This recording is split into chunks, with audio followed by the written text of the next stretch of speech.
ജാൻമണി ദാസിനെ ആരെങ്കിലും ഇഷ്ടപ്പെട്ടില്ലെങ്കിൽ അല്ലെങ്കിൽ ജാൻമണി ദാസിനെതിരെ ആരെങ്കിലും സംസാരിച്ചു കഴിഞ്ഞാൽ ജാൻമണി ദാസ് അപ്പം തന്നെ അവിടെ നിന്ന് മറ്റുള്ളവരൊക്കെ ശപിച്ചു കളയും.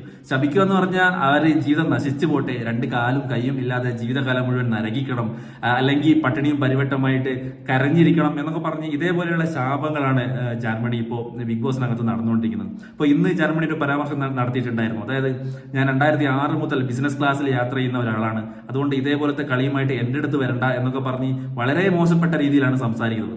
ശരിക്കും പറഞ്ഞാൽ ഈ ഒരു രീതിയിലാണ് ജർമ്മനി മുന്നോട്ട് പോകുന്നതെങ്കിൽ അധിക നാൾ ബിഗ് ബോസ് സീസൺ 6 നമുക്ക് ജർമ്മനിയെ കാണാൻ കഴിയില്ല. പെട്ടെന്ന് തന്നെ പുറത്ത് പോകേണ്ടി വരും. കാരണം അത്രയ്ക്ക് വെറുപ്പിക്കുന്നുണ്ട് അവിടെയുള്ളവരെയും പ്രേക്ഷകരെയും. പക്ഷേ ഇതൊക്കെ കിട്ടിയ പ്രേക്ഷകർ വെറുതെ വിടുമോ? നല്ലോണം ജർമ്മനിക്കെതിരെയുള്ള ട്രോളുകൾ ഇപ്പോൾ സോഷ്യൽ മീഡിയയിൽ നിറഞ്ഞു നിൽക്കുന്നുണ്ട്. അതേപോലെയുള്ള പല പേജുകളിലും ജർമ്മനിക്കെതിരെയുള്ള രൂക്ഷ വിമർശനങ്ങളും നമുക്ക് കാണാൻ സാധിക്കുന്നുണ്ട്. എന്തായാലും ജർമ്മനിയുടെ ഗെയിം വളരെ മോശമായിട്ട് കൊണ്ടിരിക്കുന്നുണ്ട്. ഓരോ ദിവസം കഴിയും തോറും പുള്ളിക്കാരി പെട്ടെന്ന് ട്രിഗർ ആവും. അതിനെ പ്രതികരിക്കുന്ന രീതി എല്ലാവർക്കും നല്ല